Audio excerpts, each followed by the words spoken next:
पालिका खबर अब विस्तारमा। स्थानीय सरकार भनेको स्थानीयको स्वायत्त सरकार हो, जहाँ स्थानीय सरकारको काम, कर्तव्य र अधिकार उसैले निर्धारण गर्ने संविधानले नै कल्पना गरेको छ। तर आफूलाई संविधानको हिमायती भन्नेहरू नै अहिले संविधानको अधिकार कुण्ठित हुने गरी स्थानीय सरकारलाई प्रदेशको क्षेत्राधिकारभित्र ल्याउने योजना बनाएका थिए। कांग्रेस, माओवादी केन्द्र र जसपाका नेताहरू सम्मिलित कार्यदलले सरकारको साझा न्यूनतम कार्यक्रमको प्रतिवेदनमा तयार पारेर साउन 24 गते शीर्ष नेताहरूलाई बुझाइएको थियो। उक्त कार्यक्रममा स्थानीय सरकारलाई प्रदेश मातहत ल्याउने प्रस्ताव गरिएको थियो, तर चौतर्फी विरोधपछि अहिले उक्त प्रस्ताव हटाइएको छ। पालिका खबरका लागि एक रिपोर्ट।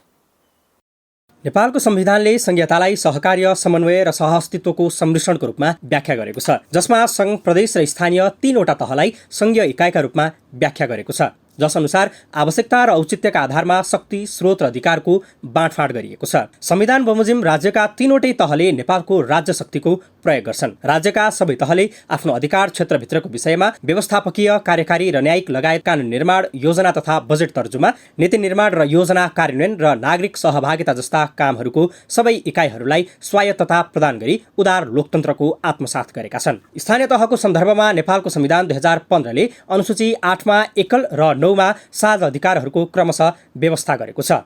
यसले स्थानीय तहका सरकारहरू आफ्ना एकल अधिकारहरू कार्यान्वयन गर्न आफै कानुन बनाई स्थानीय शासन आफै चलाउने वातावरणको निर्माण गरेको छ। वास्तवमा यसलाई स्थानीय स्वायत्तताको आधार मान्न सकिन्छ। तथापि संविधानमा उल्लेखित संरक्षित क्षेत्र र विशेष स्वायत्त क्षेत्रको सम्बन्धमा संविधान निर्माणको 5 वर्ष पश्चात पनि कार्यान्वयनमा आउन सकेको छैन। त्यसमाथि देउवा नेतृत्वको सरकारले साझा कार्यक्रम तयार गर्नका लागि गठबन्धन दलले बनाएको कार्यदलले भने अधिकार कुण्ठित गर्ने गरी ल्याएको प्रस्तावको अहिले चौतर्फी विरोध भइरहेको छ। नेपाल नगरपालिका अध्यक्ष अशोक कुमार ब्यान्जो श्रेष्ठले नेपालमा स्थानीय स्वायत्त शासनको अभ्यासको इतिहास धेरै लामो रहेको र इतिहासमा विगतका विभिन्न शासनकालमा समेत स्थानीय तहमा स्वायत्तताको अभ्यास हुँदै आएको उल्लेख गर्दै देउवा सरकारले अघि सारेको प्रस्ताव गलत भन्दै फिर्ता लिन माग गरेका छन्।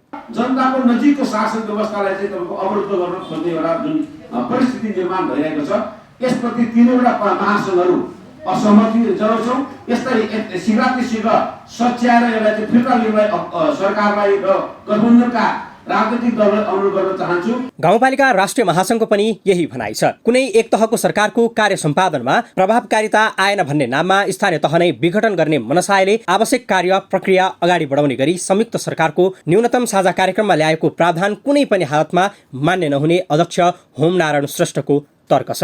यदि गलत मनसाय मार्फत संविधानलाई कुल्चिने, च्यात्ने र दादागिरी देखाउने त्यो परिस्थिति भयो भने हिजो इतिहास पनि नेपाली जनताले त्यो सहन गरेको इतिहास छैन, फेरि भोलि पनि सहने छैन। जिल्ला समन्वय समिति महासंघले समेत सरकारको साझा कार्यक्रममा राखिएको प्रस्तावको विरोध गरेको छ। महासंघका अध्यक्ष सीता सुन्दासले सरकारमा सहभागी 3 राजनीतिक दलको साझा कार्यक्रमको रूपमा ल्याएको प्रावधानलाई तत्काल हटाई सक्षम र सबल स्थानीय सरकार बनाउन आवश्यक कार्य गर्ने प्रावधान थप गर्न अनुरोध गरेकी छन्। तीन तहका सरकारहरू कसरी सञ्चालन गर्ने, कसरी चल्ने, कसरी स्थापित गर्ने भन्ने सन्दर्भमा गहिरो ढङ्गले अध्ययन गरेर अनि त्यसपछि मात्रै अगाडि बढ्न पर्छ।